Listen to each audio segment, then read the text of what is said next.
ਅਗਲੀ ਖਬਰ ਵੱਲ ਚਲੀਏ ਵੀ ਦੁਨੀਆ ਦੇ 3 ਡਿਕਟੇਟਰ ਤੇ ਇੱਕ ਜੋ ਆਪਣੇ ਆਪ ਨੂੰ ਕਹਿੰਦੇ ਆ ਵੀ ਅਸੀਂ ਵਾਨਾ ਵੀ ਡਿਕਟੇਟਰ ਦੁਨੀਆ ਦੀ ਕਹੋ। ਜੀ ਹਾਂ, ਅਸੀਂ ਕਹਿੰਦੇ ਆ ਵੀ ਸਭ ਤੋਂ ਵੱਡੀ ਲਾਰਜੈਸਟ ਡੈਮੋਕ੍ਰੇਸੀ ਆ। ਉੱਥੇ ਦੇ ਪ੍ਰਾਈਮ ਮਿਨਿਸਟਰ ਨਰਿੰਦਰ ਮੋਦੀ ਜਿਹੜੇ ਚਾਈਨਾ ਦੇ ਵਿੱਚ ਜਾ ਕੇ ਮਿਲੇ ਆ, ਤੇ ਉੱਥੇ ਸਮਿਟ ਹੋਈ ਹੈਗੀ ਆ। ਚਾਈਨਾ ਵਾਲੇ ਕਹਿ ਰਹੇ ਆ ਵੀ ਇੱਕ ਤਰ੍ਹਾਂ ਨਾਲ ਸਿਗਨਲ ਹੀ ਹੈ ਜੀਓਪੋਲੀਟੀਕਲ ਸ਼ਿਫਟ ਦੇ ਲਈ, ਪਰ ਕਹਿੰਦੇ ਦੇ ਮਾਈਟ ਆਲਸੋ ਵੀ ਪੋਲੀਟੀਕਲ ਜੋਕਿੰਗ। ਹਰ ਇੱਕ ਨੂੰ ਰਸ਼ੀਆ ਵਾਲੇ ਨੂੰ ਵੀ ਆਪਣਾ ਇੰਟਰਸਟ ਆ, ਚਾਈਨਾ ਵਾਲੇ ਨੂੰ ਵੀ ਆਪਣਾ ਇੰਟਰਸਟ ਆ, ਕੀ ਜੋਂਗ ਉਨ ਨੂੰ ਵੀ, ਤੇ ਮੋਦੀ ਸਾਹਿਬ ਨੂੰ ਵੀ ਟਰੰਪ ਹੋਣਾ ਨੇ ਜੱਫੀ ਨਹੀਂ ਪਾਈ ਮੁੜ ਕੇ, ਉਹਨਾਂ ਨੂੰ ਆਪਣਾ ਇੰਟਰਸਟ ਹੈਗਾ ਆ। ਸੋ 2 ਦਿਨ ਪਹਿਲਾਂ ਇੰਡੀਆ ਦੇ prime minister Narendra Modi, Russia ਦੇ ਪ੍ਰੈਜ਼ੀਡੈਂਟ ਵਲਾਡੀਮੀਰ ਪੁਟਿਨ ਤੇ ਚਾਈਨਾ ਦੇ ਪ੍ਰੈਜ਼ੀਡੈਂਟ ਜੀ ਜਿਨਪਿੰਗ, ਇਹਨਾਂ ਇਕੱਠਿਆਂ ਦੀਆਂ ਤੁਸੀਂ ਹੱਸਦਿਆਂ ਦੀਆਂ ਫੋਟੋਆਂ ਦੇਖੀਆਂ ਹੋਗੀਆਂ ਸ਼ੰਘਾਈ ਕਾਰਪੋਰੇਸ਼ਨ ਆਰਗੇਨਾਈਜੇਸ਼ਨ ਜਿੱਥੇ ਮੀਟਿੰਗ ਹੋਈ ਸੀ।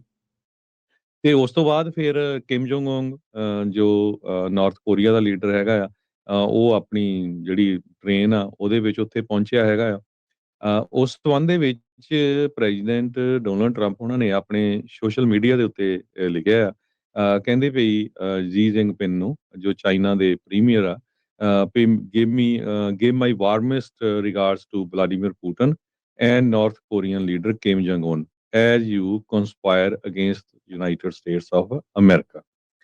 ਬਹੁਤ ਸਾਰੇ ਮੈਂ ਦੇਖਦਾ ਆ ਵੀ ਜਿਹੜੇ ਰੇਡੀਓ ਸਟੇਸ਼ਨ ਆ, ਟੀਵੀ ਸਟੇਸ਼ਨ ਜਾਂ ਅਖਬਾਰਾਂ ਜਿਨ੍ਹਾਂ 'ਚ ਪੰਜਾਬੀ ਜਾਂ ਭਾਰਤੀ ਮੂਲ ਦੇ ਲੋਕ ਆ, ਉਹ ਬਹੁਤ ਖੁਸ਼ ਆ ਵੀ ਦੇਖੋ ਜੀ ਇੱਕ ਅਮਰੀਕਾ ਦੇ ਉਲਟ ਇਕੱਠੇ ਹੋ ਰਹੇ ਆ। ਤੁਹਾਨੂੰ ਇਹ ਸੋਚਣਾ ਚਾਹੀਦਾ ਵੀ ਨੋ ਮੈਟਰ ਅਮਰੀਕਾ ਦਾ ਕੌਣ ਪ੍ਰੈਜ਼ੀਡੈਂਟ ਹੈਗਾ, ਜਦੋਂ ਤੁਸੀਂ ਅਮਰੀਕਾ ਦੇ ਵਿੱਚ ਹੈਗੇ ਆ, ਅਮਰੀਕਾ ਵਿੱਚ ਜੇ ਸਾਨੂੰ ਫਰੀडम ਆਫ ਸਪੀਚ ਮਿਲੀ ਆ, ਅੱਜ ਅਸੀਂ ਪ੍ਰੈਜ਼ੀਡੈਂਟ ਟਰੰਪ ਦੇ ਉਲਟ ਜਾਂ ਕਿਸੇ ਦੇ ਉਲਟ ਬੋਲਦੇ ਆ ਤੇ ਸਾਨੂੰ ਕਿਸੇ ਤਰ੍ਹਾਂ ਦਾ ਕੋਈ ਡਰ ਨਹੀਂ ਹੈ, ਇਹ ਅਮਰੀਕਾ ਦੇ ਵਿੱਚ ਹੀ ਆ। ਅਮਰੀਕਾ ਦੇ ਵਿੱਚ ਪ੍ਰੈਜ਼ੀਡੈਂਟ ਜਿਹੜੇ ਆ ਉਹ ਆਉਂਦੇ ਜਾਂਦੇ ਰਹਿਣੇ ਆ, ਅਮਰੀਕਾ ਨੇ ਸੁਪਰ ਪਾਵਰ ਰਹਿਣਾ ਹੀ ਰਹਿਣਾ ਹੈਗਾ।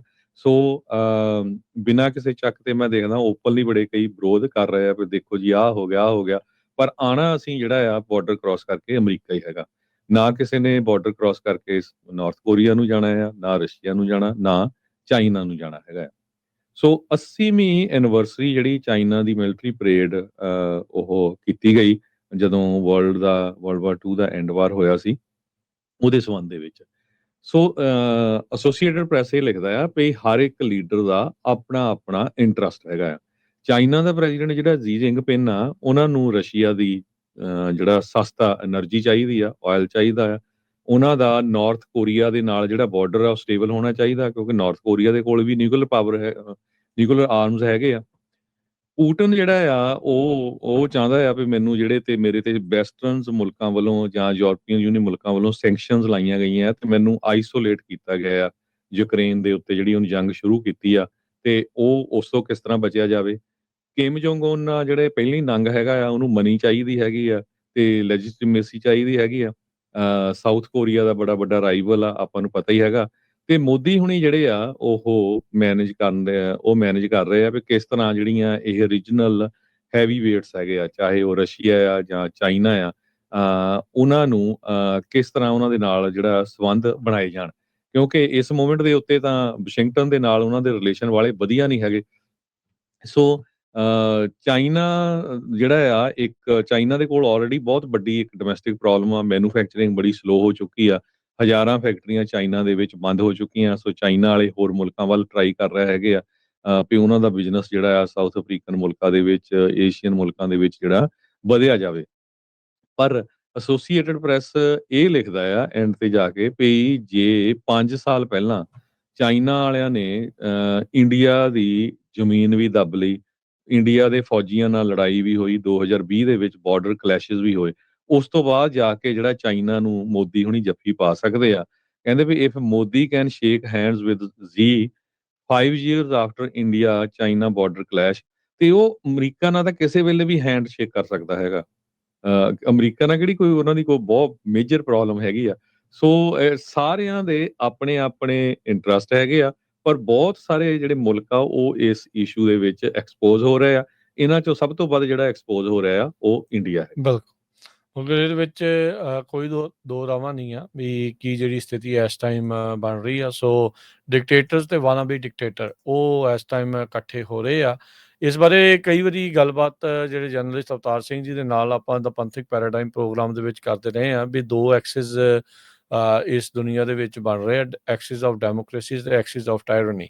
ਤੇ ਇਹ ਐਕਸਿਸ ਆਫ ਟਾਇਰਨੀ ਆ ਵੀ ਇੱਕ ਜਣਾ ਬੰਦਾ ਚਾਹੁੰਦਾ ਆ ਵੀ ਉਹ ਸਾਰਾ ਕੁਛ ਜਿਹੜਾ ਆ ਉਹਨਾਂ ਦੇ ਹੱਥ ਵੱਸ ਜਿਹੜਾ ਉਹ ਰਵੇ। ਅੱਜ 182 ਨੈਨੋਮੀਟਰ ਦੀ ਚਿਪ ਜਿਹੜੀ ਉਹ ਲਾਂਚ ਕਰਕੇ ਬਹੁਤ ਖੁਸ਼ ਜਿਹੜਾ ਇੰਡੀਆ ਹੋ ਰਿਹਾ ਆ। ਟੈਕਨੋਲੋਜੀ ਦੇ ਪੱਖ ਤੋਂ ਦੇਖਿਆ ਜਾਵੇ ਤਾਂ ਬਹੁਤ ਪਿਛੜਵਾਂ ਇੱਕ ਜਿਹੜੀ ਚੀਜ਼ ਆ। ਚਲੋ ਉਹਨਾਂ ਦੇ ਲਈ ਇੱਕ ਕੀਰਤੀਮਾਨ ਜਿਹੜਾ ਉਹ ਹੋ ਸਕਦਾ ਆ, ਪਰ ਅਮਰੀਕਾ ਦੇ ਵਿੱਚ ਚਾਹੇ AMD ਆ ਚਾਹੇ ਇੰਟਲ ਆ, ਉਹ 3 ਨੈਨੋਮੀਟਰ ਦੀਆਂ ਜਿਹੜੀਆਂ ਚਿਪਸ ਆ ਉਹ ਬਣਾ ਰਹੇ ਆ। ਤੇ ਇੰਡੀਆ ਵਾਲੇ ਅੱਜ 182 ਨੈਨੋਮੀਟਰ ਦੀ ਚਿਪ ਬਣਾ ਕੇ ਖੁਸ਼ ਜਿਹੜਾ ਉਹ ਜ਼ਰੂਰ ਹੋ ਰਿਹਾ। ਚਲੋ ਉਹਨਾਂ ਦੀ ਖੁਸ਼ੀ ਦਾ ਇੱਕ ਵੱਖਰਾ ਕਾਰਨ ਜਿਹੜਾ ਉਹ ਹੈਗਾ ਆ, ਪਰ ਟੈਕਨੋਲੋਜੀਕਲੀ ਉਹਨਾਂ ਨੂੰ ਕਾਫੀ ਅੱਗੇ ਜਿਹੜਾ ਉਹ ਵਧਣ ਦੀ ਜਿਹੜੀ ਜ਼ਰੂਰਤ ਪੈਣੀ ਹੈਗੀ ਆ।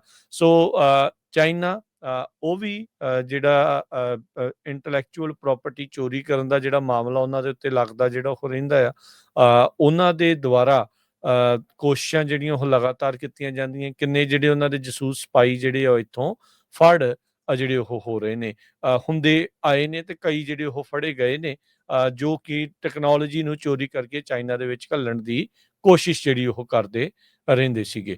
ਸੋ ਇਹ ਜਿਹੜੇ ਚਾਰੇ ਮੁਲਕ ਇਸ ਟਾਈਮ ਇਕੱਠੇ ਹੋਏ ਆ, ਜਿੱਦਾਂ ਹਰਜੋਤ ਸਿੰਘ ਨੇ ਬੜਾ ਸੋਹਣਾ ਹਰਜੋਤ ਸਿੰਘ ਜੀ ਨੇ ਡਿਫਾਈਨ ਕੀਤਾ ਆ ਵੀ ਇਹ ਸਾਰੇ ਜਣੇ ਆਪੋ ਆਪਣੇ ਫਾਇਦੇ ਨੂੰ ਇਕੱਠੇ ਜਿਹੜੇ ਹੋਏ ਆ। ਕੋਈ ਸਾਂਝੇ ਤੌਰ ਦੇ ਉੱਤੇ ਫਾਇਦੇ ਦੇ ਲਈ ਇਹ ਕਾਮਯਾਬੀ ਉੱਥੇ ਪਹੁੰਚ ਸਕਣਗੇ, ਇਹ ਜਿਹੜਾ ਦੇਖਣ ਵਾਲੀ ਗੱਲ ਜਿਹੜੀ ਉਹ ਰਹੇਗੀ। ਪਰ ਕੱਲ ਮਿਲਟਰੀ ਪਰੇਡ ਦੇ ਵਿੱਚ ਹਰਜੋਤ ਸਿੰਘ ਜੀ ਕੁਛ ਚੀਜ਼ਾਂ ਜਿਹੜੀਆਂ ਆ ਉਹ ਜ਼ਰੂਰ ਅਮਰੀਕਾ ਵੀ ਉਹਨਾਂ ਦੀ ਵੀ ਨਜ਼ਰ ਜਿਹੜੀ ਉਹ ਰਹੀ ਆ ਵੀ ਕਿਹੜੇ ਜਿਹੜੇ ਹਥਿਆਰ ਆ ਉਹਨਾਂ ਨੇ ਨਵੇਂ ਹਾਈਲਾਈਟ ਕੀਤੇ ਆ। 3 ਨਵੇਂ ਜਿਹੜੇ ਕਹਿੰਦੇ ਵੀ ਚਾਈਨੀਜ਼ ਵੈਪਨ ਆ ਉਹ ਹਾਈਲਾਈਟ ਹੋਏ ਨੇ ਜਿਹੜੀ ਮਿਲਟਰੀ ਪਰੇਡ ਹੋਈ ਆ, ਜਿਸ ਨੂੰ ਪੁਤਿਨ ਤੇ ਕਿਮ ਜੋਂਗ ਉਨ ਨੇ ਜਿਹੜਾ ਉਹ ਦੇਖਿਆ ਜਿਹੜਾ ਉਹ ਹੈਗਾ ਆ। ਸੋ ਇਹਨਾਂ ਦੀ 80ਵੀਂ ਐਨੀਵਰਸਰੀ ਜਿਹੜੀ ਆ ਉਸ ਮੌਕੇ ਕੀਤਾ ਸੀਗਾ।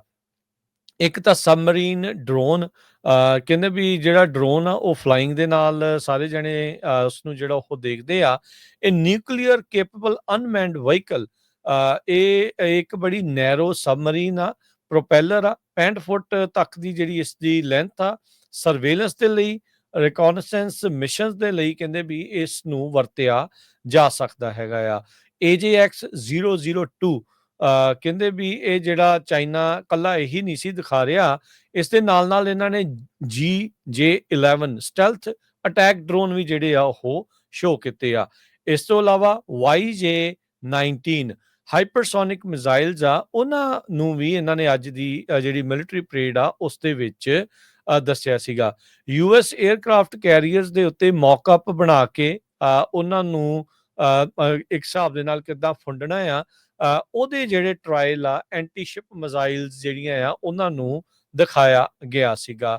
ਜਿੰਜੀ 19, ਜਿੰਜੀ 17 ਤੇ ਜਿੰਜੀ 20, ਇਸ ਤੋਂ ਇਲਾਵਾ ਜਿਹੜੀਆਂ ਉਹਨਾਂ ਨੇ ਹੋਰ ਹਾਈਪਰਸੋਨਿਕ ਮਿਜ਼ਾਈਲਸ ਜਿਹੜੀਆਂ ਉਹ ਦਿਖਾਈਆਂ ਆ।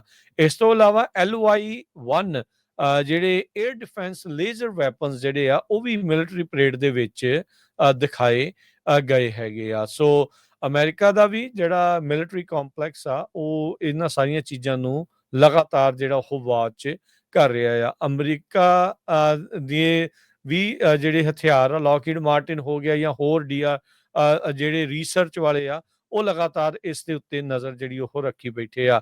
ਆਪਾਂ ਦੇਖਿਆ ਵੀ ਜਦ ਇੰਡੀਆ ਤੇ ਪਾਕਿਸਤਾਨ ਦੀ ਲੜਾਈ ਹੋਈ ਸੀ, ਚਾਈਨੀਜ਼ ਮੇਡ ਮਿਜ਼ਾਈਲਸ, ਚਾਈਨੀਜ਼ ਮੇਡ ਜਿਹੜੇ ਜਹਾਜ਼ ਆ, ਉਹਨਾਂ ਨੇ ਇੰਡੀਆ ਦੇ ਵਿੱਚ ਜਿਹੜੇ ਫਰਾਂਸ ਦੇ ਵਰਤੇ ਜਾ ਰਹੇ ਰਫੇਲ ਜਹਾਜ਼ ਸੀ ਉਹਨਾਂ ਨੂੰ ਜਿਹੜਾ ਉਹ ਫੁੰਡ ਲਿਆ ਸੀ, ਉਹਨਾਂ ਨੂੰ ਜਿਹੜਾ ਉਹ ਢੇਰ ਕੀਤਾ ਸੀਗਾ। ਸੋ ਚਾਈਨਾ ਆਪਣੀ ਮਿਲਟਰੀ ਕੈਪੇਬਿਲਿਟੀ ਜਿਹੜੀ ਆ ਉਹਨਾਂ ਦੀਆਂ ਨਵੀਆਂ ਜਿਹੜੀਆਂ ਤਕਨੀਕ ਦੇ ਨਾਲ ਲੈਸ ਜਿਹੜੇ ਹਥਿਆਰ ਆ ਉਹਨਾਂ ਨੂੰ ਜ਼ਰੂਰ ਦਿਖਾ ਰਿਹਾ ਆ। ਸੋ ਇਹ ਅਮਰੀਕਾ ਦੇ ਲਈ ਕਿੰਨੀ ਕੁ ਚਿੰਤਾ ਵਾਲੀ ਗੱਲ ਹੋਊਗੀ, ਇਹ ਜਿਹੜੀ ਜ਼ਰੂਰ ਵਿਚਾਰਨ ਵਾਲੀ ਇੱਥੇ ਮਿਲਟਰੀ ਵਾਲਿਆਂ ਨੂੰ ਦੇਖਣ ਵਾਲੀ ਗੱਲ ਰਹੇਗੀ। ਡਿਪਾਰਟਮੈਂਟ ਆਫ ਡਿਫੈਂਸ ਜੋ ਮੇ ਵੀ ਹੁਣ ਜਲਦ ਹੀ ਡਿਪਾਰਟਮੈਂਟ ਆਫ ਵਾਰ ਬਣ ਜਾਵੇਗਾ। ਕੱਲ